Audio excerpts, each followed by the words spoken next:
Meu nome é Carlos, tenho 70 anos, e meu corpo, tão acostumado à dignidade da aposentadoria, lutava naquela manhã de véspera de Natal contra o calor pegajoso de Belo Horizonte. Não era o frio europeu dos filmes que eu tentava emular. Era um calor úmido, pesado, que fazia a testa suar mesmo sob o ar-condicionado que gemia, forçado a trabalhar em dezembro.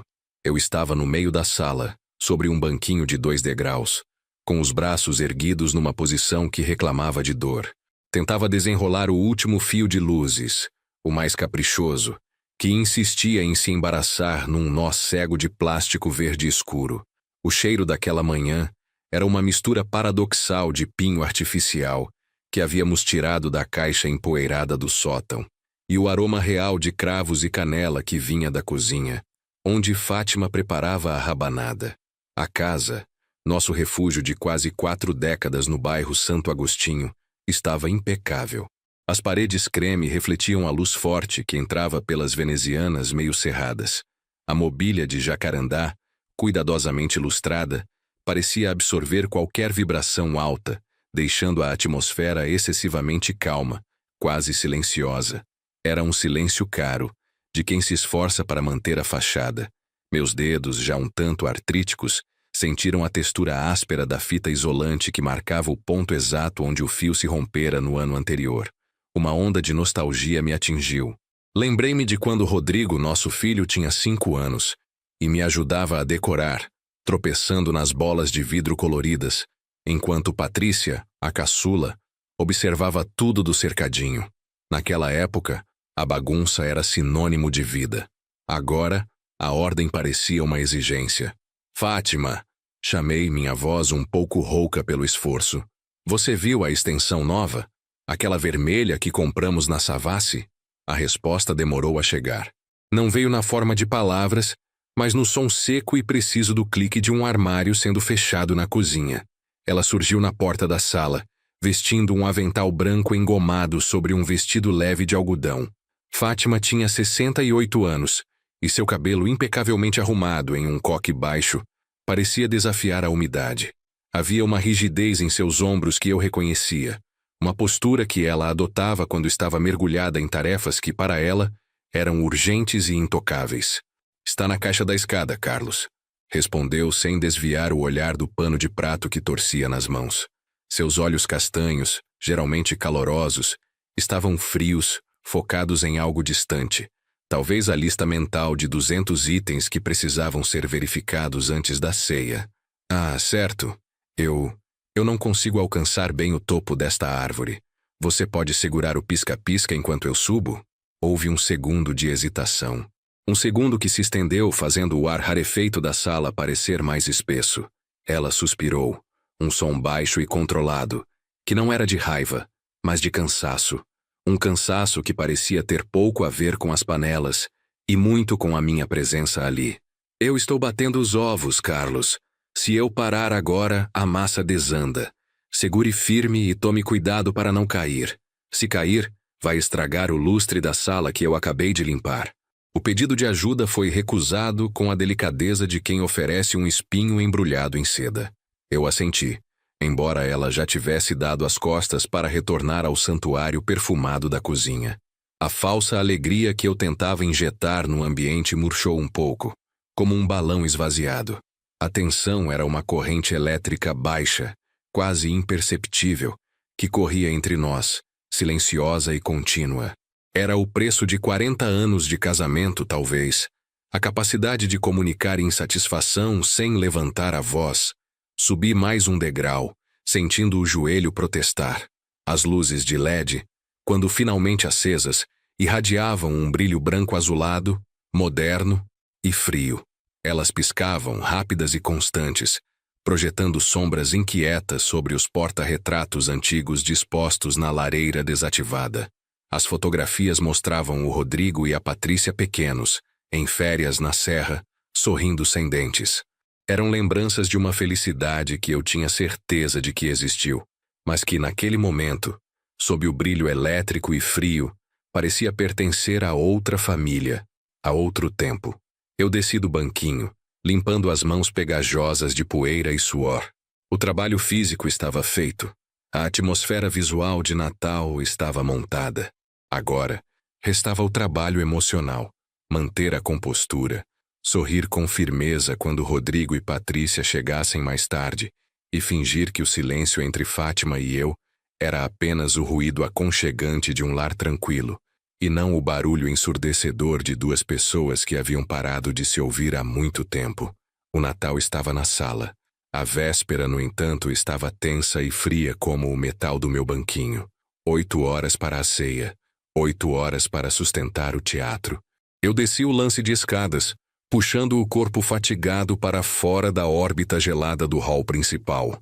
O odor de pinho artificial e poeira misturava-se ao cheiro distante de canela e carne assada que vinha da cozinha, um contraste químico e orgânico que definia a nossa véspera. Eu precisava de água, muita água, para lavar o suor salgado e a poeira que me cobriam. O barulho do banquinho metálico sendo arrastado levemente sobre o piso de tábua corrida parecia exageradamente alto naquele silêncio tenso. Encontrei Fátima na cozinha, curvada sobre a ilha de granito, separando temperos em pequenos recipientes de vidro. Ela usava um avental de linho que parecia intocado, mesmo após horas de preparação. Ela era a definição da ordem implacável, mesmo em meio ao caos inevitável da culinária natalina. As luzes da sala já estão funcionando, anunciei tentando injetar um tom de conquista na voz, um apelo sutil por reconhecimento. Fátima não levantou a cabeça. Seu cabelo grisalho, sempre impecavelmente arrumado, estava preso em um coque firme. Seus dedos ágeis e secos manipulavam um maço de alecrim. Ótimo, respondeu ela, a voz baixa, neutra, desprovida de qualquer calor. Vou checar quando terminar aqui. Eu me servi de um copo de água gelada, bebendo em longos goles. A água descia como uma pedra. O silêncio voltou, denso, interrompido apenas pelo chiado baixo do exaustor e o clique seco dos potes de vidro. Eu queria falar sobre o Rodrigo ou a Patrícia, sobre o tempo que eles chegariam ou sobre o frio que faria mais tarde, mas cada tópico parecia frouxo, inadequado para preencher a cratera que se abriu entre nós. Tentar preencher aquele vazio era como jogar palha em um vulcão. Deixei a cozinha, me sentindo mais exausto do que antes de beber a água. Era mais fácil montar uma árvore de Natal de 3 metros de altura do que manter uma conversa casual com Fátima.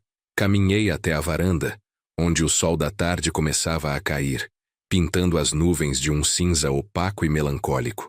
Foi então que o meu celular vibrou no bolso da calça jeans surrada. O número do Rodrigo. Meu filho raramente ligava. Ele preferia mensagens de texto sucintas. Atendi. Oi, filho. Tudo bem? Já a caminho? A voz do Rodrigo veio apressada, com um ruído de fundo que soava como tráfego pesado. Pai, oi. Não, estou ainda em São Paulo. Queria falar com o senhor rapidinho antes de pegar a estrada. É sobre a Patrícia, o nome da minha filha, pronunciado naquele tom de urgência e cautela, me fez franzir a testa. Uma leve sensação de desconforto subiu pela minha espinha. O que houve com a sua irmã? Ela está bem? Sim, ela está bem fisicamente, disse Rodrigo. E houve uma pausa significativa, um silêncio carregado que me incomodou. Pai, a Patrícia tem feito umas perguntas estranhas. Que tipo de perguntas? Ela ligou para mim de manhã querendo saber sobre o vinho para a ceia. Nada demais. Não, não é sobre o vinho, é sobre a casa. O nosso vizinho, o Sebastião, encontrou o meu contador hoje de manhã no centro. O Sebastião mencionou que viu a Patrícia no cartório regional ontem. Eu ri, um som nervoso e seco. E daí, Rodrigo? Talvez ela estivesse resolvendo alguma coisa dela. Ela tem um escritório agora, precisa de documentos o tempo todo. Pai, ela não estava no setor de empresas. Ela estava no setor de registro de imóveis. Especificamente fazendo uma solicitação de cópias de documentos de posse. O ar da varanda pareceu mais frio de repente, ou talvez fosse apenas o meu sangue se movendo lentamente nas veias. A confiança que eu tinha na solidez das minhas fundações, físicas e emocionais, vacilou. E quais documentos ela estava solicitando? Perguntei, a voz controlada, mas a garganta ligeiramente apertada. Os documentos da casa principal, deste imóvel onde o senhor e a mãe moram. Ela estava pedindo uma cópia da escritura e do registro atualizado. Sebastião ouviu, pai. Ele ouviu. Houve uma torção desagradável no meu estômago. Eu me apoiei na grade de ferro da varanda, sentindo a rugosidade fria do metal contra a palma da mão. Não podia ser o que ele estava sugerindo. Patrícia, minha filha, a única que parecia realmente se importar com a nossa história e com o futuro da nossa herança? Rodrigo, você está exagerando. A Patrícia é a pessoa mais responsável da família. Ela deve estar apenas verificando alguma coisa para o futuro. Não se preocupe. Ela está me ajudando com o planejamento. A verdade é que ela nunca tinha mencionado isso, mas era a desculpa mais plausível que eu consegui conjurar em meio àquele assalto súbito de desconfiança. Era mais fácil acreditar em uma burocracia desnecessária do que na má-fé da minha filha. Pai, não a defenda cegamente. Eu sinto que tem algo errado, insistiu Rodrigo, o tom agora de súplica frustrada. Eu só queria avisar o senhor. Fique de olho. Eu confio na sua irmã, Rodrigo, declarei, talvez com mais veemência do que o necessário. Não deixe essa sua paranoia estragar a ceia. Traga a sua família e vamos celebrar. Vamos falar sobre isso em outro momento, se for o caso. Está tudo bem. Desliguei antes que ele pudesse argumentar mais, sentindo o peso daquela informação recém-adquirida como uma pedra fria no bolso. Fiquei parado na varanda por longos minutos, sentindo a brisa gelada da tarde de véspera. A confiança que eu tinha em Patrícia era um muro de contenção. Se ela estava de fato investigando a propriedade sem me avisar, o muro não tinha apenas uma rachadura. A fundação estava cedendo. A conversa me deixou com um gosto amargo e metálico. O silêncio entre Fátima e eu, que antes parecia apenas o ruído de um desentendimento conjugal de 40 anos, agora parecia a calma antes de um tremor muito maior, um abalo sísmico familiar que tinha a casa, a estrutura e o significado de lar, no seu epicentro. 8 horas para a ceia. O teatro agora tinha um palco instável. A fissura estava aberta. O gosto metálico em minha boca permaneceu, como se eu tivesse mastigado moedas enferrujadas. Eu sabia que a ceia estava a poucas horas, mas o estômago embrulhava de uma maneira que nenhuma quantidade de digestivo aliviaria. A certeza que eu forçara em Rodrigo, a confiança em Patrícia, era uma mentira frágil. Eu precisava saber. Não podia encarar minha filha, celebrar o Natal, sabendo que havia uma sombra pairando sobre nós. A casa estava imersa em um silêncio pesado. Fátima estava no quarto, provavelmente tentando dormir, ou apenas evitando a minha presença. Subi as escadas não para o quarto, mas para o pequeno escritório que tínhamos transformado em depósito de documentos ao longo das décadas. Era um cubículo sufocante, esquecido, onde pilhas de recibos de 30 anos se misturavam a caixas de papelão empoeiradas. O cheiro ali era de tempo. Papel velho, mofo leve e o aroma residual do carvalho polido da antiga escrivaninha que Patrícia insistira em usar para organizar as finanças da família. Fui até ela, ignorando as caixas de enfeites de Natal que deveríamos ter descido mais cedo. A escrivaninha tinha uma gaveta superior trancada. Era ali que Patrícia guardava o que ela chamava de documentos cruciais. Eu nunca me preocupei em questionar. Por que eu faria? Era a minha filha. Peguei o pequeno chaveiro de bronze que ficava pendurado atrás da moldura de um quadro de formatura. A chave fria em meus dedos era o primeiro passo consciente para a invasão. A ponta da chave raspou levemente o metal enquanto eu tentava encontrar o encaixe. O som, minúsculo, pareceu um tiro de canhão na quietude da casa. Abri a gaveta. Estava organizada de uma forma que traía a mente metódica de Patrícia. Pastas etiquetadas em ordem alfabética, recibos de imposto de renda de 5 anos.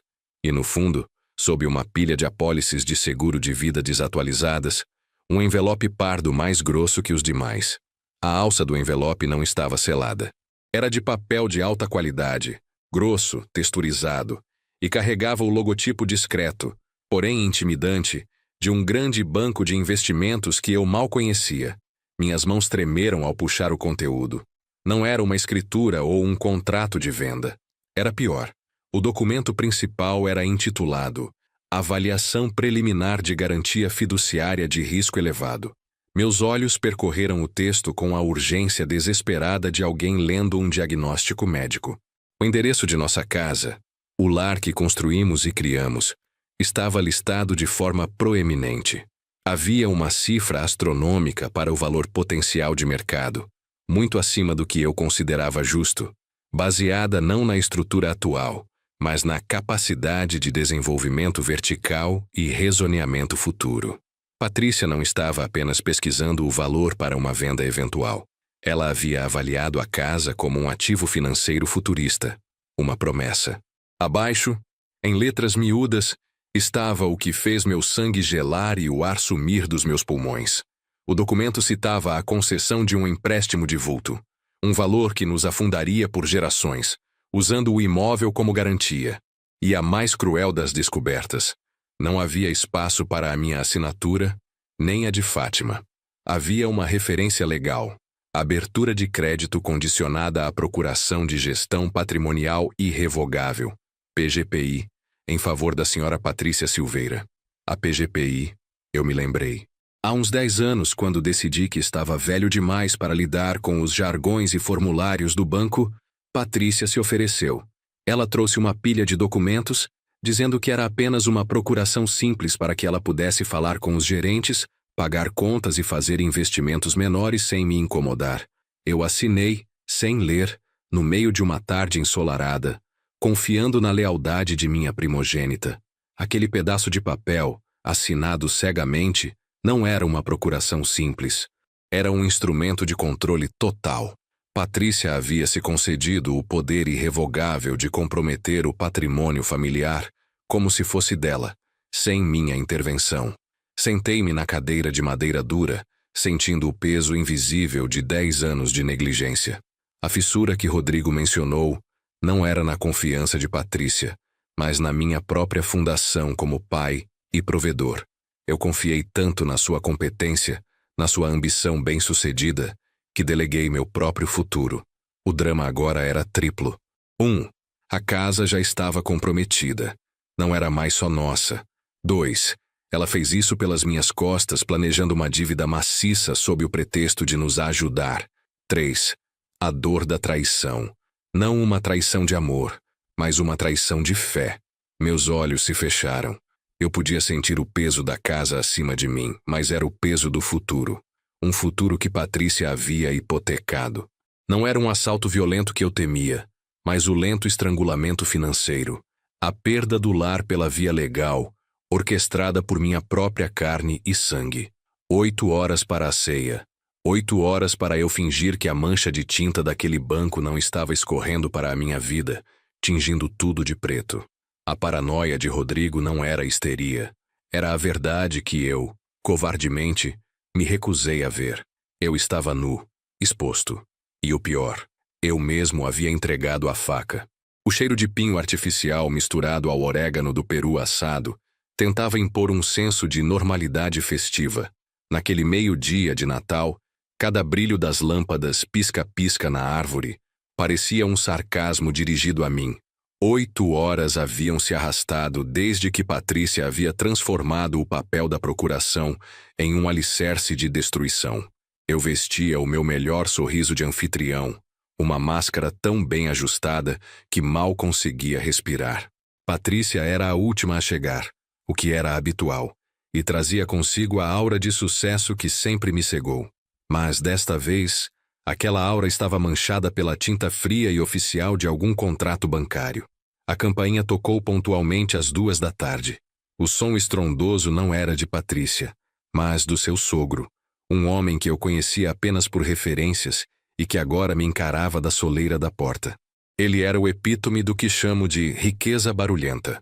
Vestia um blazer de linho caríssimo, inadequado para o frio brando de Belo Horizonte, e portava a confiança inabalável de quem jamais precisou pedir licença. Ele não era magro, era imponente. Seus olhos azuis, duros como pedras de safira, avaliaram a sala de estar em um único e rápido movimento, como um especialista em seguros avaliando o valor de um ativo. Carlos, Feliz Natal. A voz de Patrícia era alta, quase histérica, tentando preencher o silêncio pesado que se instalou com a entrada do patriarca. Este é meu pai, Gilberto. Pai, este é o meu, Carlos.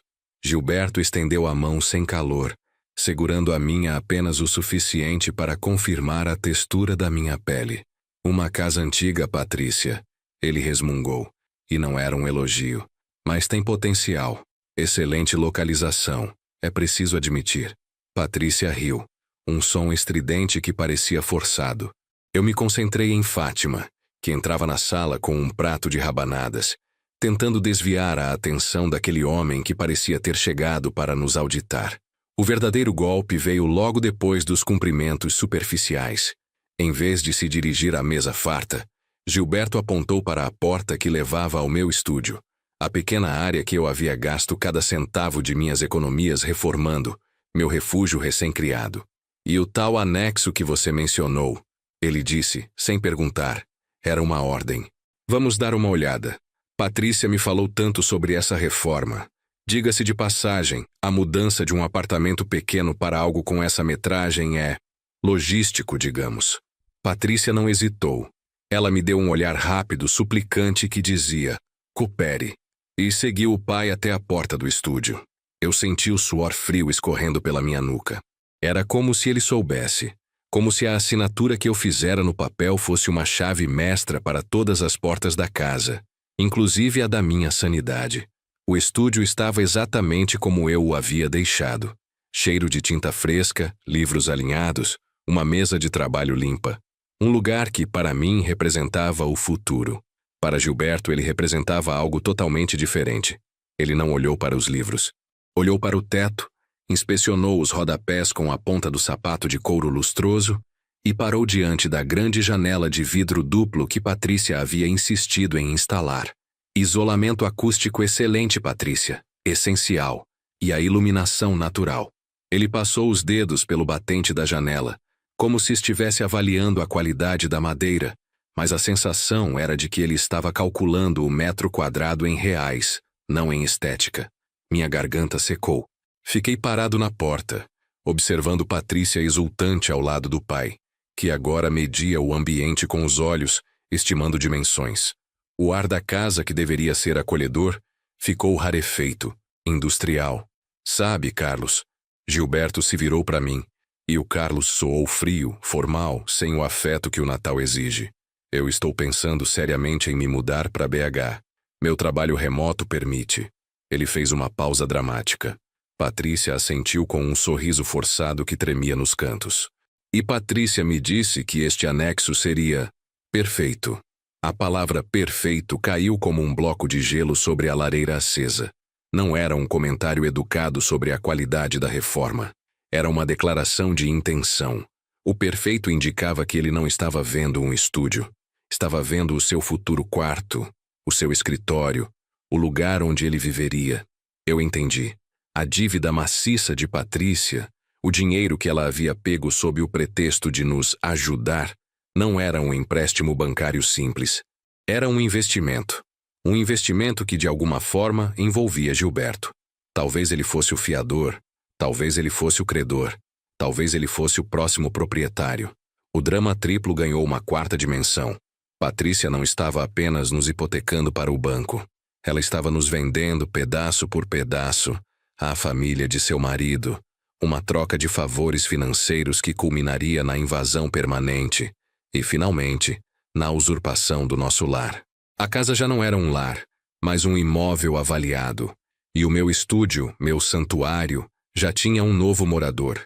Eu havia entregado a faca a Patrícia, mas ela havia passado para Gilberto, o açougueiro, que agora inspecionava a carne. 8 horas para o pesadelo se confirmar. 8 horas para a ceia em que eu teria que brindar a minha própria ruína. É uma bela reforma, Carlos. Gilberto concluiu batendo levemente na parede. Muito estratégica. A palavra estratégica carregava o peso de todos os contratos que Patrícia havia assinado sob meu nome. Patrícia sorria, aliviada, como se tivesse passado no exame mais difícil da sua vida. E o exame era: meu pai aprova o seu espaço. Eu sorri de volta, a dor da traição corroendo cada músculo do meu rosto. A ceia de Natal seria longa. Teria o sabor de cobre e mentira. O silêncio que Gilberto deixou para trás Era mais barulhento do que qualquer marreta de demolição. Ele se foi, levando consigo a avaliação do açougueiro, deixando apenas o aroma de pinho natalino misturado ao cheiro metálico e amargo da minha própria traição. 8 horas. 8 horas para o Natal, para a ceia, para o brinde forçado com Gilberto, o futuro inquilino, proprietário do meu santuário. Patrícia, por outro lado, exibia uma quietude satisfeita, a respiração finalmente relaxada. Para ela, o endosso de Gilberto não era apenas uma aprovação arquitetônica, era uma absolvição. Eu observava o reflexo dos enfeites cintilantes em seus olhos, um brilho perigoso de quem havia acabado de vencer uma aposta de alto risco. Nós precisamos conversar, ela sussurrou, a voz tensa, mas controlada. Eu não me movi, ainda de pé no limiar do estúdio, agora o futuro escritório de Gilberto. Nós já conversamos, respondi, forçando a voz a sair fria e baixa. O açougueiro se foi. A carne está pronta para o corte. Ela revirou os olhos, impaciente com meu sarcasmo. O alívio de Gilberto ter ido embora rapidamente se transformou em nova pressão. Carlos, pare com isso. É Natal. É pela família. Você precisa ceder o espaço imediatamente. Eu a encarei. A exigência, dita assim, casualmente, como se eu estivesse sendo egoísta por não entregar meu próprio espaço vital a um usurpador, fez minha visão escurecer momentaneamente. Ceder? Perguntei, sentindo um tremor nas mãos. Você já não cedeu a casa inteira? O que exatamente você quer que eu ceda, Patrícia? Minha alma? Meu passaporte? Você já assinou meu nome em contratos que eu não vi? E agora você exige que eu me mude do meu próprio escritório antes mesmo que a tinta na parede do futuro escritório dele tenha secado? Ela deu um passo à frente, tentando tocar meu braço, mas eu recuei. Não seja dramático. É temporário. Meu pai precisa de um lugar para trabalhar nos próximos meses, enquanto ele finaliza a fusão. Você mal usa o estúdio de verdade. Você usa a mesa da cozinha para trabalhar. A mentira. A manipulação fria e calculada do meu hábito de trabalhar em diferentes cômodos para justificar a expulsão. O estúdio era meu refúgio, meu silêncio, o único lugar onde eu podia respirar nesta casa que já parecia cada vez menos minha. Você sabe que isso não é verdade, eu disse, a voz quase um rosnado, contida para que Fátima, que estava na cozinha, não ouvisse o colapso do nosso casamento. Nós dois sabemos o que está acontecendo aqui. Isso não é sobre temporário ou fusão. Isso é sobre a carta. A carta do banco. O que diabos é esse valor? Onde você colocou o dinheiro, Patrícia? O sorriso forçado dela desapareceu. O rosto ficou pálido. A máscara de alívio escorreu, revelando o terror por baixo. Ela não esperava a confrontação agora. Esperava que o trauma de Gilberto tivesse me paralisado em obediência silenciosa. Eu cuidei disso. Ela respondeu, tentando soar firme. É uma questão resolvida. Não, não está resolvida. Eu insisti, aproximando-me, meus olhos fixos nos dela. A hipoteca é maciça. Não é para cobrir a reforma. É para cobrir algo muito, muito maior. Eu sei o que está escrito naquele papel. Você usou o valor do nosso imóvel, a garantia da nossa vida, como fiança. Para o quê? Para a sua família? Para Gilberto? Responda. Ela respirou fundo, os ombros caindo em derrota controlada. Ela olhou para a porta da cozinha, para a luz cálida que emanava da ceia de Natal que estava sendo preparada. Um cenário idílico que escondia o poço de lama em que ela havia nos afundado. Foi um investimento, ela confessou, a voz quase inaudível. Um investimento que se tornou instável. Instável, eu repeti, cuspindo a palavra. Milhões de instabilidade? O que você fez? Eu usei a casa como alavancagem para um projeto. Não é nosso, Carlos. É da minha família. Ela admitiu, a vergonha pingando em cada sílaba. Meu primo, aquele da agroindústria, precisava de liquidez urgente. E para estabilizar o negócio dele, que no futuro beneficiaria todos nós, eu precisei garantir o empréstimo de transição. O banco queria uma garantia sólida, eu dei o que eu tinha. Eu senti o chão sumir sob meus pés. A casa não estava sendo hipotecada para a nossa vida. Estava sendo usada como capital de risco para sustentar a rede de Patrícia. Eu era a garantia de um projeto familiar que nem sequer me pertencia. Você nos vendeu para a sua família, eu disse. A constatação não era uma pergunta, mas um epitáfio. Você usou o nosso futuro para salvar o seu passado. E agora Gilberto está aqui não como um convidado, mas como o auditor, o supervisor do investimento que você fez. Ele está inspecionando o que é na prática dele. As lágrimas brotaram nos olhos de Patrícia. Não lágrimas de arrependimento pelo ato, mas de medo da minha reação. Se eu não fizesse isso, Carlos, o colapso seria muito pior. Eles perderiam tudo. Eu estava tentando nos proteger de um veneno lento. Essa foi a única saída que encontrei para manter a estabilidade. Estabilidade, eu ironizei, sentindo a bile subir pela garganta. Você chama de estabilidade quando o seu sogro está planejando a reforma do meu quarto?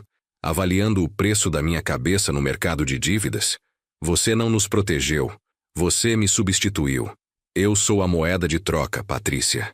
E agora, para completar a humilhação, você quer que eu entregue meu estúdio a ele, antes mesmo da ceia, como um sacrifício ritual de obediência? 8 horas para o pesadelo se concretizar. 8 horas para sentar à mesa de Natal, sabendo que a ceia seria literalmente a última refeição de Natal na casa que eu pensei ser nossa, servida com uma pitada de traição e uma dose maciça de dívida familiar. E o primeiro passo para a minha expulsão silenciosa estava sendo exigido ali, naquele instante por ela. Ceda, Carlos, ela repetiu, a voz agora um apelo desesperado e ameaçador. É só um cômodo, pelo bem da paz. Pelo Natal, o risco estava ali, palpável, aquecido pelo fogo da lareira, esperando apenas que eu pegasse a faca e fizesse o corte, abrindo mão do meu espaço, da minha autonomia e de todo o meu direito de protestar. O risco estava ali, palpável, aquecido pelo fogo da lareira, esperando apenas que eu pegasse a faca e fizesse o corte, abrindo mão do meu espaço, da minha autonomia e de todo o meu direito de protestar. Mas naquele momento, eu não consegui lidar com a geometria da traição que ela desenhara. Eu precisava reduzir o problema, miniaturizá-lo, transformando o pesadelo de 5 milhões de dólares em uma discussão trivial sobre carpintaria. Era a minha negação ativa. Patrícia, com os olhos vermelhos e o queixo tremendo, um espetáculo bem ensaiado para quem conhecia suas cadências emocionais, deu um passo à frente, fechando a distância entre nós, tentando me tocar. Eu recuei. Você não entende o que estava em jogo, Carlos. Ela sussurrou, a voz frágil, uma melodia de vítima. O banco não esperaria. Nossos credores eram chacais. Eles não se importam com a história da nossa empresa, nem com o nosso nome. Se Rodrigo não tivesse intervindo, se nós tivéssemos perdido o controle, nós iríamos viver uma vida de miséria e humilhação. Eu fiz isso pelos nossos filhos, pela segurança futura. Segurança futura. A frase soou como um eco grotesco de um juramento quebrado. Olhei para as minhas mãos que pareciam estranhas, não mais pertencentes a mim, e senti o cálculo frio por trás daquelas lágrimas. Ela não estava de luto pela nossa vida. Ela estava racionalizando a venda dela. Você me vendeu a estabilidade deles. Eu respondi. Minha voz perigosamente baixa, sem a raiva que ela talvez esperasse. Apenas um cansaço existencial. Você não tinha o direito de tomar essa decisão sozinha, Patrícia. Não sobre as minhas costas. E mais importante, você não tinha o direito de dar o meu estúdio a ele como um presente de boas-vindas. Eu me agarrei ao estúdio, ao cheiro de tinta e terebintina, às prateleiras de livros amassados pelo uso. Era o único território que me restava, e lutar por ele era infinitamente mais fácil do que lutar contra a realidade de que a minha esposa havia desmantelado o nosso casamento com a precisão de um cirurgião financeiro. O estúdio era a minha muralha contra o mar da dívida. Se eu o entregasse, eu me tornaria apenas um hóspede em uma casa que já tinha um novo proprietário em mente. O cômodo, Carlos, ela insistiu, voltando ao ponto pequeno, percebendo que era ali que eu fixava minha dor. É temporário. É um gesto de boa-fé. O pai precisa de um escritório quando estiver aqui, inspecionando. Você pode montar seu cavalete na sala de jogos ou eu posso ir morar na garagem. Completei, o sarcasmo afiado. Não me venha com essa negociação de metro quadrado. Não é sobre o espaço físico. É sobre o simbólico. Você está me pedindo para assinar a minha carta de demissão da minha própria vida, antes mesmo de comermos o peru. O silêncio que se seguiu não durou muito. Fomos interrompidos pelo som de passos cuidadosos no carpete da sala de estar e a porta da cozinha se abrindo. Fátima, a mãe de Patrícia, entrou no campo de visão. Ela não parecia estar apenas de passagem. Seus olhos, normalmente cheios de uma vivacidade materna, estavam pesados e fixos em mim, carregados de uma censura silenciosa e uma dor manipulada. Eu sabia que você estava aqui, Fátima disse, a voz suave, mas com a autoridade de quem havia entrado para arbitrar, não para consolar. Patrícia, querida, vá acalmar-se um pouco. Deixe-me falar com Carlos. Patrícia hesitou, mas um olhar de sua mãe, um comando mudo e profundo, a fez recuar, enxugando o rosto e saindo para a cozinha. Eu permaneci na sala, sentindo-me encurralado entre a lareira e a matriarca. Fátima caminhou lentamente até a borda da mesa de centro, as mãos postas, o corpo curvado ligeiramente, projetando uma imagem de profunda responsabilidade. O aroma de cravo e canela que pairava no ar de Natal tornou-se subitamente sufocante. Eu sei o que você está sentindo. Ela começou, e a falsidade da empatia me atingiu como um tapa. Você está ferido, mas você precisa ser um homem nesta situação, Carlos. Pelo bem da nossa família. Eu não disse nada. Apenas esperei pelo golpe. Eu sabia que Patrícia estava sufocando há meses.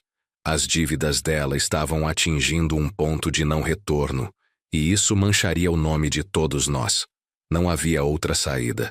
Eu mesma implorei a Rodrigo que intercedesse, não por Patrícia, mas pelos netos. E por você, para que vocês não perdessem tudo. A revelação me atingiu como um raio. Não fora apenas Patrícia. A família inteira estava orquestrando isso. Eu estava enfrentando uma coalizão, um complô silencioso tecido com fios de dinheiro e obrigações sanguíneas. Eu não estava apenas sendo traído pela minha esposa. Eu estava sendo isolado e desarmado pela minha sogra. Rodrigo não está fazendo isso por maldade. Fátima continuou, usando o tom de quem explica verdades duras a uma criança. Ele está assumindo um peso terrível. E a única coisa que ele pediu em troca de salvar sua empresa e garantir o teto sobre a cabeça dos meus netos é um pouco de cooperação, de cortesia. Você acha que é muito pedir que você ceda um pequeno cômodo para ele trabalhar, enquanto ele se esforça para reestruturar toda a sua vida financeira? Cooperação, cortesia. Ela me olhou com uma intensidade que exigia que eu reconhecesse a magnitude do sacrifício do genro dela, enquanto ignorava o meu próprio. A negação tornou-se insustentável. Eu não estava perdendo apenas meu estúdio. Eu estava perdendo a batalha pela minha dignidade, isolado pela mulher que até 24 horas antes eu considerava minha segunda mãe. Senti o peso do olhar de Fátima, o julgamento pesado e silencioso que me dizia: você é o problema, não a solução. Seja grato e se cale. O frio de dentro de mim congelou a dor. 8 horas para o pesadelo se concretizar. E eu já estava perdendo sozinho, debaixo do peso da lealdade familiar deles. Eu estava sendo esmagado não pela dívida, mas pelo amor condicional que eles me ofereciam. Eu era o obstáculo, e eles, unidos, exigiam que eu cooperasse na minha própria extinção. Eu tinha que encontrar uma saída, mas o ar estava rarefeito, e a minha única rota de fuga era fugir do conflito real, fingindo que a discussão sobre o estúdio era a única coisa que importava. 8 horas. A contagem regressiva pulsava fria no meu pulso invisível. Me arrastei para a sala de jantar, um palco de porcelana e madeira escura que, em tempos normais, representava o ápice da nossa rotina familiar. Agora, parecia um tribunal. O aroma do assado, perfeitamente temperado e denso, tentava impor uma normalidade que não existia. Patrícia havia se superado, talvez na esperança desesperada de que a comida pudesse absorver a hostilidade que pairava no ar como fumaça densa. Sentei-me à mesa. De frente para mim estava Rodrigo, o salvador autoproclamado. Fátima estava à minha direita, observando-me com a expressão de quem espera pacientemente o fim de uma birra infantil. Patrícia, visivelmente pálida e tensa, ficava trocando olhares entre o marido e o irmão, a lealdade rachada em duas metades desiguais e dolorosas. A primeira metade da ceia foi uma exibição magistral de anestesia social. Comentamos sobre o clima, sobre o trânsito e, com um cuidado quase reverente, sobre a qualidade do vinho, um rótulo caro que Rodrigo fez questão de trazer. Evitávamos o elefante na sala, a minha ruína iminente. Até que, após o prato principal, Rodrigo pousou o garfo com um tilintar metálico e definitivo. Ele sorriu, mas o sorriso não atingiu os olhos. Era uma máscara de polidez que escondia a satisfação de um predador. É uma pena, Carlos, ele começou, e a minha espinha gelou com a forma casual com que ele usou meu nome, como se estivéssemos discutindo um problema de terceiros. Essa propriedade, esse patrimônio que seu pai construiu, é uma responsabilidade tremenda. E, sejamos honestos, administrar essa complexidade, manter tudo de pé, é algo que exige um foco e um fôlego que nem todos têm. É um fardo. Eu olhei para Fátima, procurando um sinal, uma faísca de defesa. Ela apenas meneou levemente a cabeça, como se concordasse com a profunda verdade contida nas palavras de seu genro. Você é o fardo, era o que seus olhos diziam. Patrícia pigarreou tentando desviar. Rodrigo, por favor. Não, querida, é importante ser franco. Ele continuou, ignorando Patrícia e direcionando seu olhar, carregado de comiseração falsa, diretamente para mim. Acho que a maior virtude de um empresário é saber a hora de pedir ajuda. Ou melhor ainda, a hora de reconhecer que o controle estaria em mãos mais capazes. O mercado não perdoa inexperiência, ou bem, a falta de jeito para gerenciar uma escala tão grande. Você teve a sorte de ter Patrícia na sua vida. De outra forma, essa situação teria sido muito, muito pior. Teria sido uma perda total. A humilhação polida era muito mais cortante do que um grito. Ele estava me despojando de toda a minha história, de todo o meu esforço, reduzindo a dívida a uma prova de minha incapacidade intrínseca. Eu senti o sangue subir ao meu pescoço, mas o ar nos meus pulmões parecia pesado demais para ser mobilizado em defesa. Eu queria explodir. Queria levantar e jogar o vinho na cara dele, gritar que a dívida era uma consequência de erros pontuais, e não de uma falha de caráter ou competência. Queria lembrar a Fátima de todos os anos que dediquei à empresa de meu pai, de como eu a mantive viva, garantindo que o teto da casa deles nunca caísse. Mas o peso do silêncio de Fátima era esmagador. Eu via em seus olhos a ameaça. Se você fizer um escândalo, se você criar um conflito real, a nossa cooperação acaba. E aí sim você perde tudo. Engoli a saliva e a minha dignidade junto. Abri a boca, mas tudo o que saiu foi um ruído rouco. Eu estava paralisado. Rodrigo viu a minha hesitação, a minha derrota no olhar. Ele interpretou meu silêncio como aceitação tácita de sua superioridade. Foi o momento que ele esperava. Exatamente, ele disse, recostando-se na cadeira com um ar de triunfo tranquilo. Você concorda. É o melhor para o futuro. E veja bem, Carlos, eu não estou salvando só a empresa. Eu estou garantindo que esta casa, este lugar que significa tanto para Patrícia e para Fátima, permaneça na família. Mas para garantir isso, para que o legado seja seguro, precisamos de uma gestão impecável e uma estrutura legal sólida. Patrícia e eu vamos precisar, claro, de mais espaço para trabalhar aqui. Não só o seu estúdio, entenda. Ele fez uma pausa e o som do clinking dos talheres parecia ensurdecedor. Para que possamos avançar com a garantia e o plano de reestruturação de forma eficiente, para que eu possa garantir o teto de todos, incluindo o seu, claro, Patrícia e eu discutimos, e seria infinitamente mais prático se nós assumíssemos o segundo andar por inteiro. Transitoriamente, é claro. Assim, centralizamos a operação. Você pode usar o quarto de hóspedes no térreo, que tem um ótimo banheiro, não é mesmo? O segundo andar, onde ficavam meu quarto, meu escritório pessoal, todos os meus objetos, a minha privacidade que restava. Não era mais o estúdio. Era a minha vida inteira que estava sendo realocada, espremida, reduzida a um quarto de hóspedes. Ele não estava pedindo. Ele estava notificando. E ele estava usando o discurso da garantia do teto para justificar a expulsão de minha própria casa. A dor não era mais quente ou ardente. Era oco, uma câmara de eco fria no meu peito. Eu havia falhado em defender até o mínimo de mim. O silêncio que eu havia oferecido a Rodrigo na tentativa desesperada de evitar o confronto total tinha sido interpretado como um passe livre. O ponto de não retorno tinha sido cruzado. Eu apertei a borda da mesa, sentindo a textura fria da madeira envernizada. Eu não disse não. Eu não disse nada. Eu apenas observei Fátima sorrir, um sorriso mínimo de alívio por ver que o conflito havia sido resolvido sem drama. 8 horas. E eu já havia perdido a batalha mais importante, a da minha voz. Eu estava aceitando ser um inquilino em minha própria casa, um hóspede indesejado, em troca da promessa de que a dívida seria magicamente resolvida por um homem que me tratava com desprezo. Eu levantei. A cadeira fez um ruído arrastado contra o piso. Com licença, murmurei, a voz tão baixa que mal me reconheci. Eles me observaram sair, em um silêncio que cheirava a vitória deles e a minha rendição. Eu estava fugindo do campo de batalha, deixando para trás não apenas o jantar, mas a última chance de lutar por meu espaço.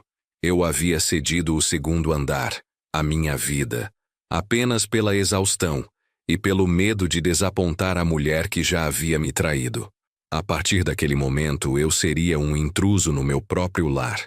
Não havia mais volta. 5 horas e 40 minutos. O tempo para a extinção estava correndo. O vazio do corredor era mais honesto que a sala de jantar. Eu caminhei sem rumo até a área de serviço, onde o cheiro de sabão em pó e o ruído sutil do motor da geladeira ofereciam um simulacro de normalidade. Encostei-me à parede fria, fechando os olhos. Eu estava paralisado. A rendição havia chegado não com a bandeira branca, mas com a incapacidade de proferir uma única palavra de resistência. Eles haviam vencido a guerra pelo segundo andar. Que restava? A ficha técnica e a memória da minha vida estavam armazenadas em um único lugar. O último santuário que eu ainda possuía. O estúdio. Não era apenas um escritório. Era a materialização de 20 anos de esforço. O isolamento acústico que me permitia mergulhar nas minúcias da minha profissão. Era onde as caixas de som, herdadas do meu falecido pai, repousavam como estátuas de guardiões. Eu sabia que não terminaria ali. O silêncio que eu havia comprado com a cessão do meu andar seria caro demais. Respirei fundo, sentindo o ar pesado e empoeirado entrar nos meus pulmões. O medo de perder o chão era palpável, frio como o mármore sob meus pés. Se perdesse o estúdio, eu não perderia um quarto. Eu perderia o meu refúgio, a minha identidade profissional. Voltei à sala de estar, onde o trio de vencedores estava instalado. Rodrigo e Fátima estavam sentados no sofá de couro, enquanto Patrícia, estranhamente, estava de pé perto da janela, observando a rua como se esperasse a chegada de um pelotão de execução. Carlos, querido, Fátima começou, com aquela voz doce e forçada que usava para cobrir a tensão. Nós estávamos justamente revendo a logística. O segundo andar é grande, mas precisaremos de um espaço de trabalho provisório enquanto resolvemos as caixas. Seu olhar se moveu sutilmente para a porta ao lado da lareira. A porta do meu estúdio. Meu corpo reagiu antes que minha mente pudesse formular a cautela. Eu senti o sangue voltar a circular, não em fúria, mas em uma necessidade primal de defesa. Sobre o estúdio, eu interrompi, a voz surpreendentemente firme, roubando o momento deles. Aquele espaço não está disponível. Eu preciso dele para trabalhar. Rodrigo levantou uma sobrancelha, um gesto que continha mais escárnio do que surpresa. Carlos, nós vamos resolver isso em alguns dias. Ele disse com a condescendência de quem fala com uma criança birrenta. É só um cômodo. Eu prometo que vou cuidar das suas coisas. Não é só um cômodo. Rebati, sentindo um tremor leve nas mãos. Eu caminhei um passo à frente, forçando-os a me encarar. Aquele lugar é a minha fonte de renda.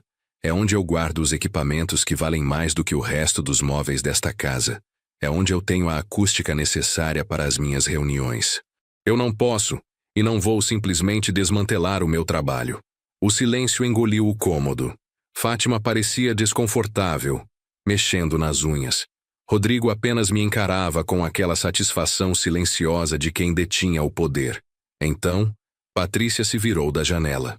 Ela não estava apenas irritada, estava no limite. O rosto pálido e os olhos arregalados, refletindo o peso insuportável de toda a crise que nos atingia. Seus olhos, que um dia prometeram eternidade, agora me viam como o último obstáculo no caminho da sua paz fabricada. Carlos, pelo amor de Deus! A voz dela era um lamento áspero, diferente de qualquer tom que eu já havia ouvido em 10 anos de casamento. Não era a voz da esposa, era a voz da inimiga. Nós estamos perdendo tudo. O meu pai está aqui para nos ajudar a não sermos despejados e você está brigando por um espaço com alto-falantes antigos? Não são alto-falantes antigos. Eu senti a dignidade rasgar. É a minha carreira, Patrícia. Se eu perder o estúdio, eu não consigo trabalhar. E se eu não trabalhar, o empréstimo... Patrícia deu um passo hesitante para frente, o movimento parecendo desajeitado e violento ao mesmo tempo. A tensão que se acumulava há semanas finalmente rompeu o dique. Ela não gritou, ela urrou, e o som reverberou na sala com uma força destrutiva que jamais esquecerei. Eu não aguento mais. Você acha que eu não estou vendo a sua passividade, o seu silêncio, a sua incapacidade de resolver essa dívida? Eu estou sufocando. Dê o lugar para o meu sogro, ou sai da minha casa. A frase caiu como um raio, atingindo-me diretamente no peito. O mundo parou. Não foi a violência física que me dilacerou. Foi a precisão cirúrgica da traição. A expulsão não veio de um agressor externo, mas da voz que jurou amor e parceria. O peso daquelas 9 palavras me esmagou, desfigurando a realidade. Minha casa. A posse estava negada. Eu era um intruso, um peso morto. Rodrigo e Fátima se encolheram ligeiramente, talvez chocados pela crueza das palavras de Patrícia. Mas o olhar de Rodrigo era de aprovação fria. Eu senti o colapso interno. Não havia mais lágrimas, apenas um frio paralisante que descia da minha cabeça até os dedos dos pés. Eu me tornei oco novamente, mas agora o vazio era absoluto. Minha esposa, diante dos pais, havia me dado um ultimato de expulsão para defender o homem que nos afundou em um abismo financeiro. Eu olhei para Patrícia e ela estava ofegante, lágrimas escorrendo pelo rosto, mas sem arrependimento. Ela estava aliviada por ter dito em voz alta o que estava em seu coração, que eu era o problema e que ela já havia me substituído na hierarquia da sua lealdade. Sem dizer mais nada, sem sequer desviar o olhar do horror nos olhos dela, eu me virei. Eu precisava de ar. Eu precisava fugir daquele ambiente tóxico que tinha sido meu lar. Eu subi as escadas lentamente, cada degrau um peso de chumbo. Chegando ao 2º andar, o meu antigo andar, eu senti a invasão antecipada. Eu entrei no quarto de hóspedes, o único lugar que me restava. Fechei a porta e, pela primeira vez em muito tempo, me permiti desabar sobre o colchão. 5 horas e 30 minutos. O tempo não estava mais correndo para o prazo da dívida.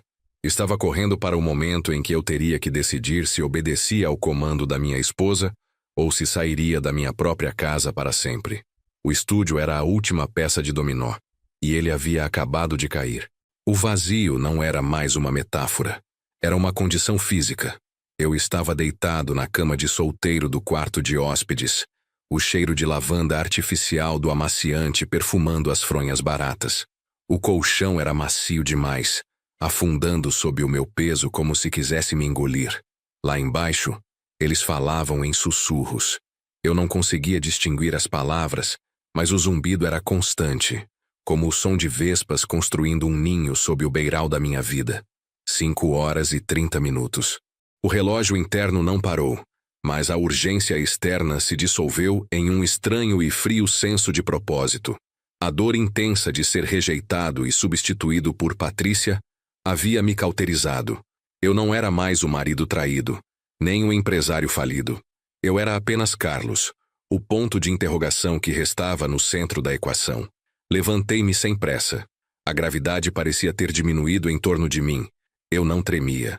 Não havia mais a nuvem de pânico que me seguia há meses. Havia apenas uma clareza gelada. Eu fui até a pequena escrivaninha de mogno que usava ocasionalmente para pagar contas. Abri a gaveta inferior, que tinha uma pequena trava falsa que só eu conhecia. Dentro estava a minha pasta executiva de couro, aquela que Patrícia insistia que eu deveria aposentar porque era antiga demais. Encontrei o que procurava, um envelope grande, amarelado pelo tempo e surpreendentemente pesado.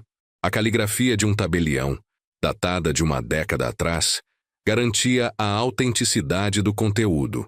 Era o kit de sobrevivência que eu havia montado em tempos de excesso de confiança.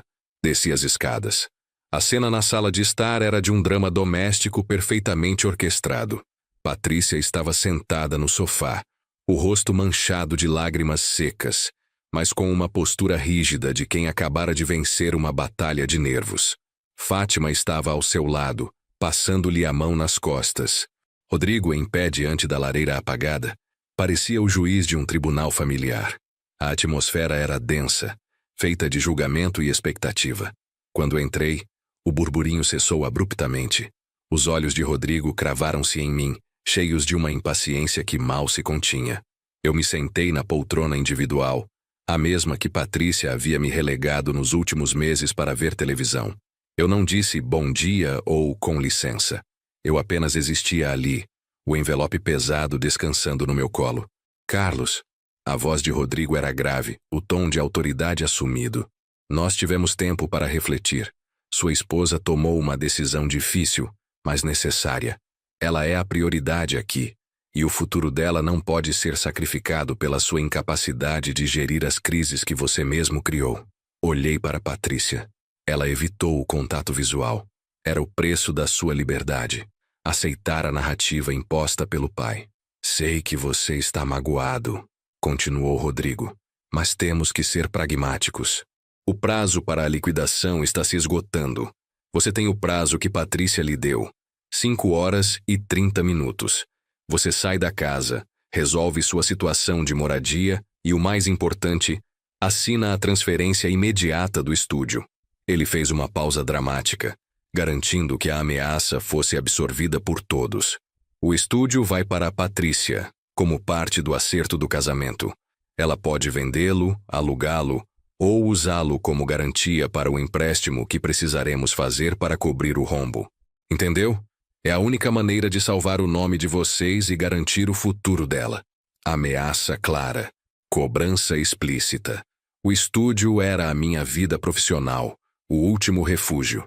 Eu inspirei profundamente. Meu corpo estava rígido, mas não por medo. O que saiu da minha boca foi um som baixo, quase um sussurro, mas que cortou o silêncio como vidro quebrando. Não, Rodrigo. Não posso fazer isso. O rosto de Rodrigo ficou vermelho. Patrícia finalmente me olhou, os olhos arregalados em choque e raiva renovada. Como ousa? Você não tem escolha, Carlos.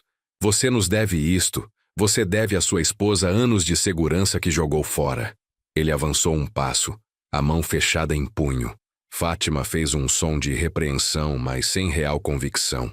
Eu levantei a mão, um gesto lento e pausado que, pela primeira vez em anos, o fez parar.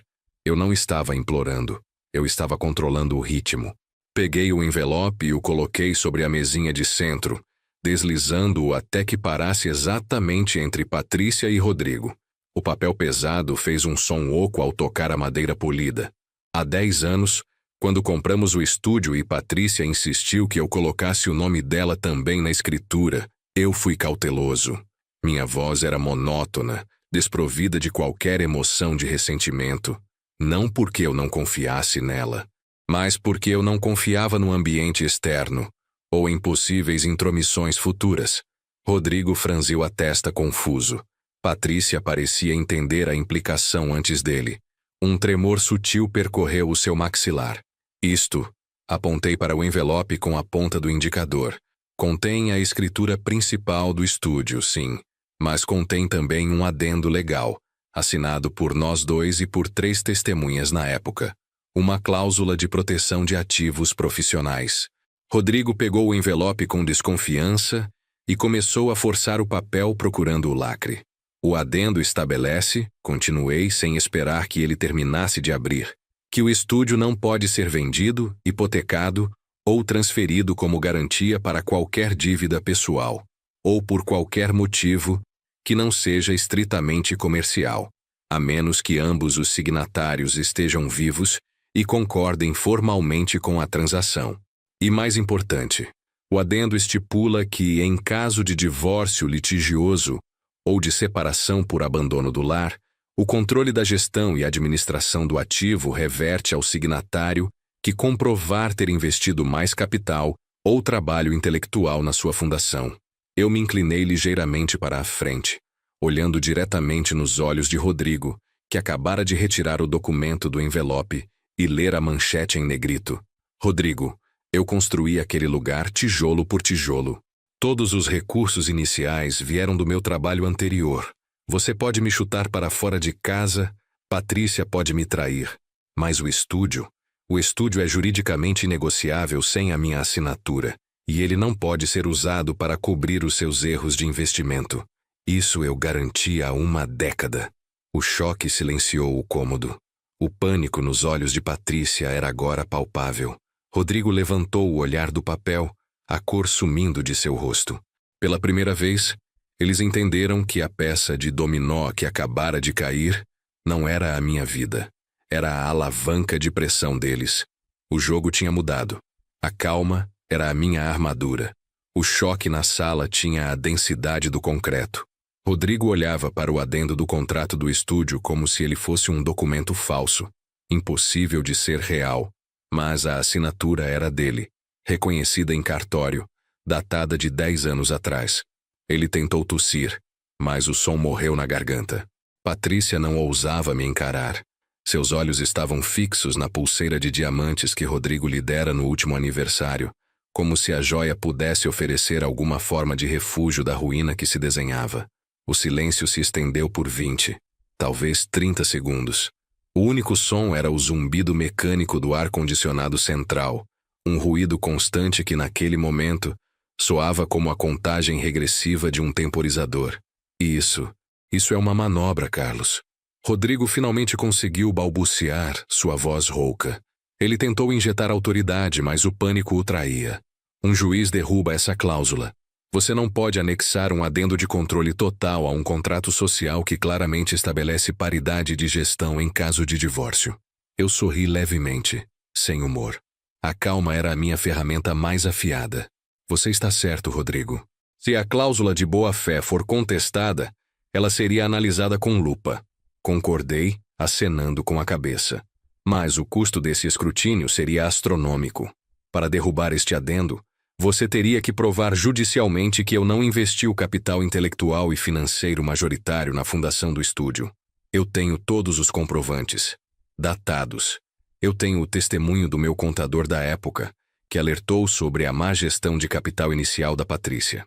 E, mais crucialmente, você teria que expor aos tribunais o exato estado das suas finanças e o motivo da urgência em tentar vender um ativo tão valioso. Você está disposto a essa transparência total? A essa auditoria completa das suas ações? Rodrigo fechou a boca. Ele havia apostado na minha fraqueza e na minha suposta ignorância da legislação corporativa. Ele havia apostado que eu seria emocional demais para ser meticuloso.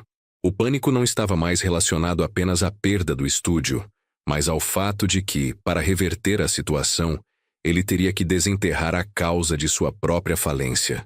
Patrícia, vendo o desespero de Rodrigo, interveio, sua voz um sussurro agudo. Você está fazendo isso apenas para me ferir, Carlos. Você sabe que nós precisamos do capital para estabilizar, ela disse. A palavra estabilizar era um eufemismo pálido para evitar o colapso total. Eu desviei o olhar de Rodrigo e foquei em Patrícia. mantendo a expressão neutra.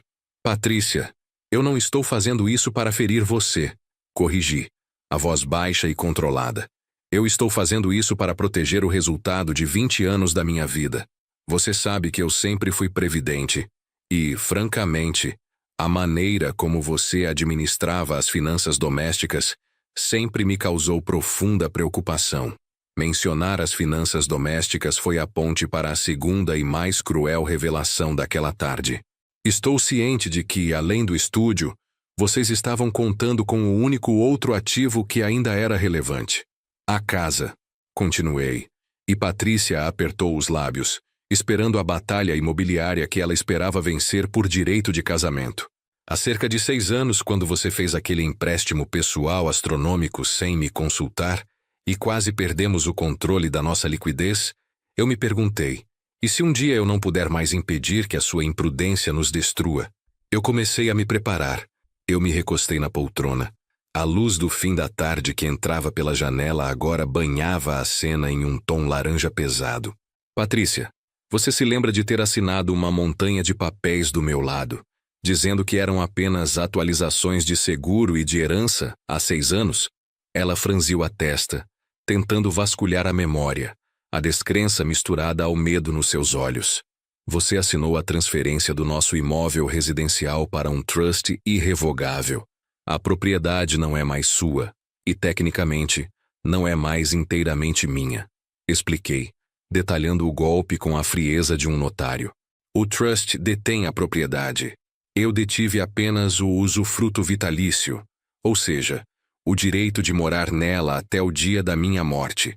As regras do trust, estabelecidas por mim e pelo meu advogado na Flórida, determinam que a propriedade não pode ser vendida, hipotecada ou usada como garantia para qualquer tipo de dívida pessoal, de nenhum dos cônjuges. O ar pareceu ter sido sugado da sala. Patrícia balançou a cabeça, descrente. Não, você está mentindo.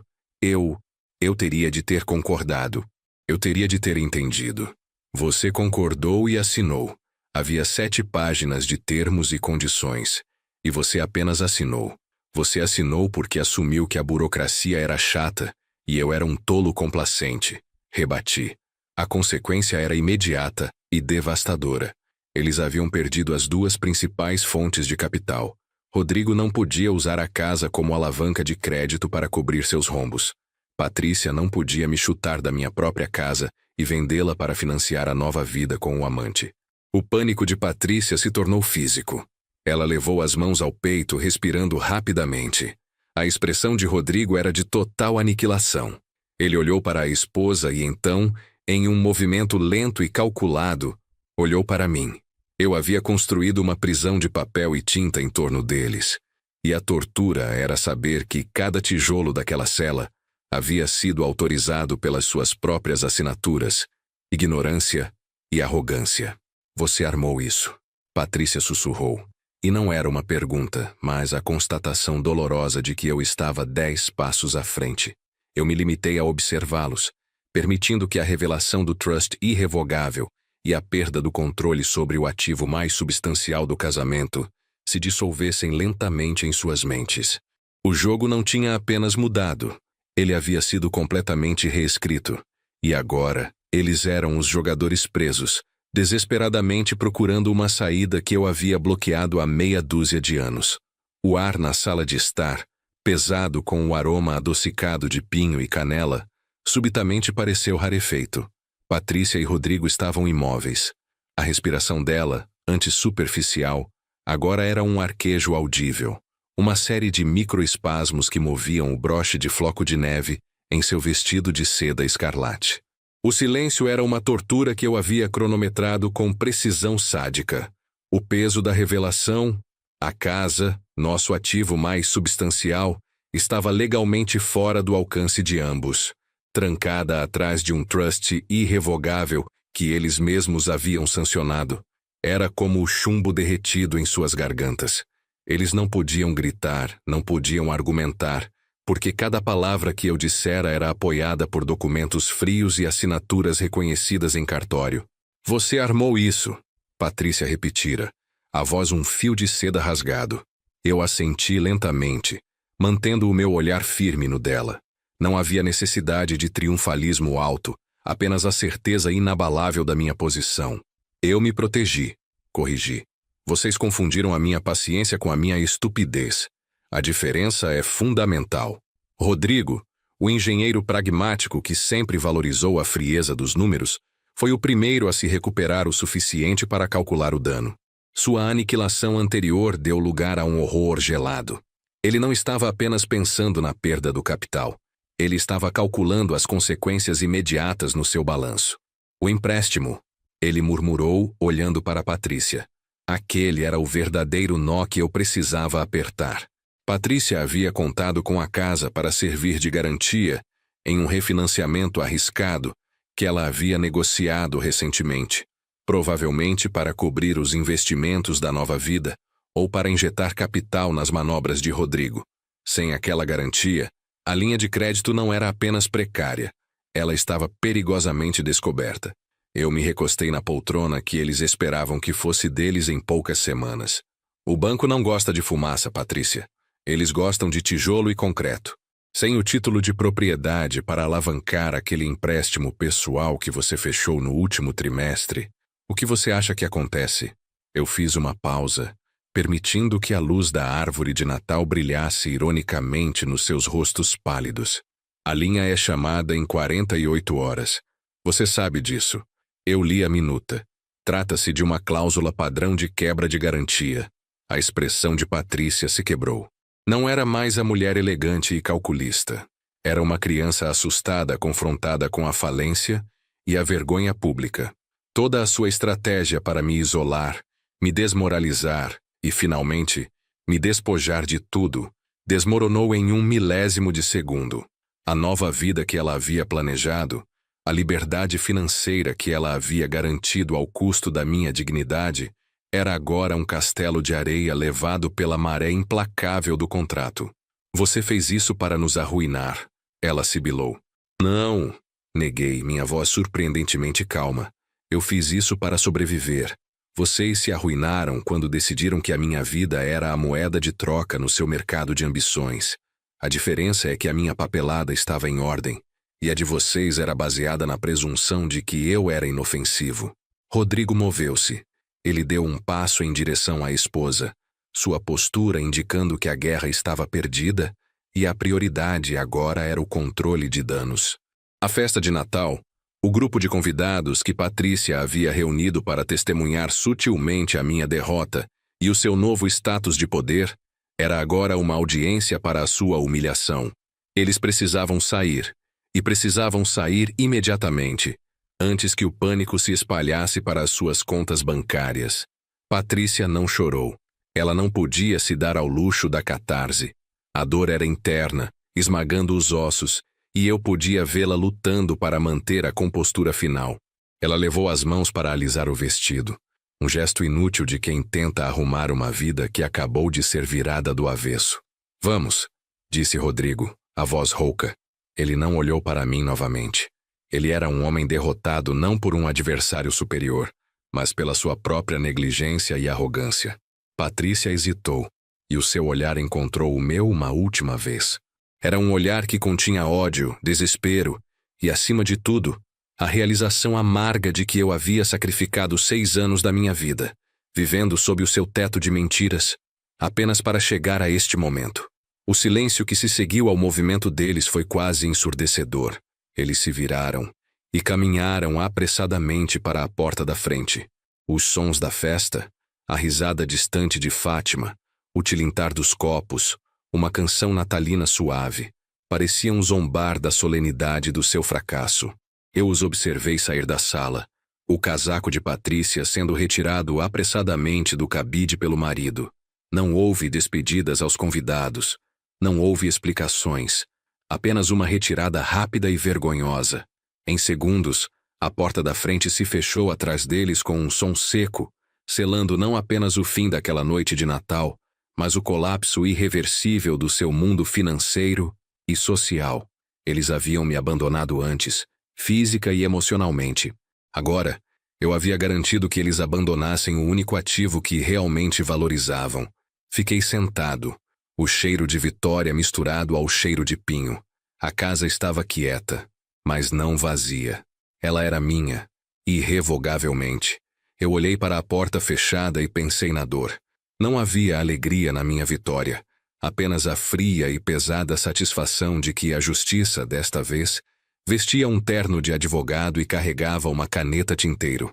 A tortura psicológica havia sido administrada. A escolha era agora deles: enfrentar a ruína ou implorar por termos. Eu não me movi por 10 minutos. O cheiro de Vitória, por mais intoxicante que fosse, era rapidamente substituído pelo cheiro familiar e pesado do pinho, agora melancólico. O resto dos convidados se dispersava em murmúrios educados, notando a ausência abrupta dos anfitriões originais. Eles levariam a notícia consigo, a semente da vergonha social plantada e pronta para florescer em fofocas matinais. Ouvi a voz de Rodrigo acalmar a de Fátima em algum lugar perto da cozinha. O tilintar dos copos havia cessado. Apenas o estalo ocasional da lareira e o som distante de uma música clássica permaneciam. A casa estava quieta, mas o silêncio era uma armadilha, uma tela esperando para ser pintada com a tinta pesada da exaustão emocional. Finalmente, eles vieram até mim. Eu estava sentado na poltrona de veludo azul que Patrícia insistira em comprar. Ela a odiava, mas eu sempre a amei. Ironia fina. Fátima estava desfeita. Seus olhos inchados e vermelhos não eram os de uma mulher que perdeu uma batalha financeira, mas sim de uma mãe que acabara de encarar o abismo da sua própria cegueira. Ela se sentou no puff aos meus pés, um gesto que parecia uma súplica, e eu vi o peso de 6 anos de silêncio e cumplicidade cair sobre seus ombros. Rodrigo parou atrás dela, a mão pousada em seu ombro, um pilar de decência e observação silenciosa. Ele havia visto tudo, desde o primeiro indício de manipulação até a queda final do império de Patrícia. Ele era o único a quem eu não precisava explicar a dor, nem a necessidade da vingança. Carlos. A voz dela era um sussurro rouco, seco pela humilhação. Eu sinto muito. Não era um pedido de desculpas pelo confronto daquela noite.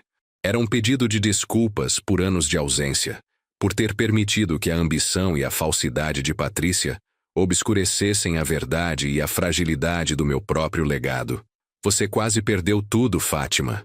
Eu respondi, e minha voz soou plana, sem um traço de triunfo ou perdão. Não apenas a casa. Você quase perdeu a mim, de novo.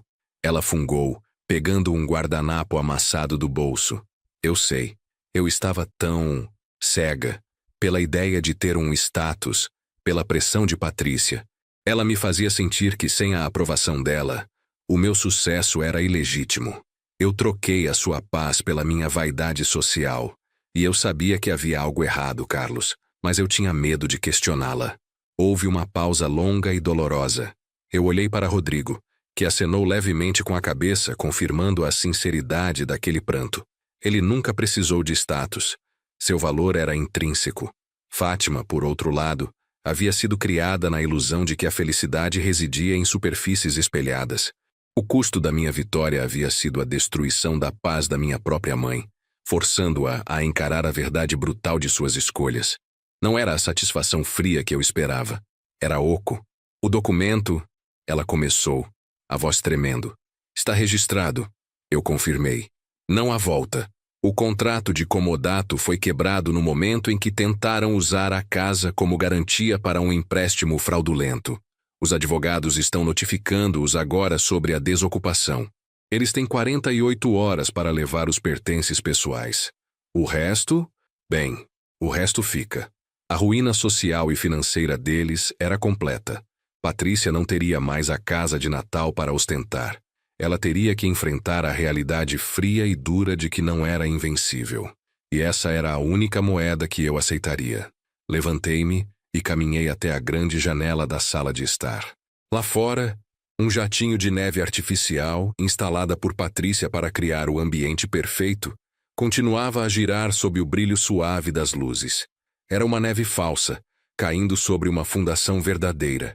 Fátima se levantou e veio até mim, hesitante. Ela colocou a mão no meu braço e um toque leve, quase temeroso. Você vai embora agora? Ela perguntou, a voz pequena, carregada de medo. O medo de ser abandonada por sua própria falha de julgamento.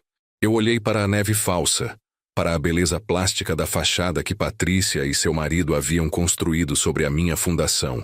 E a ironia finalmente me atingiu em sua totalidade. A dor de 6 anos se condensou em uma única exausta realização. Eu não preciso sair, eu sussurrei, a voz baixa o suficiente para que apenas Fátima e Rodrigo ouvissem a declaração final daquele jogo de poder. Meus olhos encontraram os dela, fixos, mais ternos. Eu não precisava sair, Fátima. Eu repeti puxando o ar frio para dentro dos pulmões. A casa, ela sempre foi minha, e foi assim que tudo terminou. Pelo menos por enquanto. Hoje eu ainda me pergunto se fiz certo ou errado. E você? O que teria feito no meu lugar? Escreve nos comentários, quero muito ler.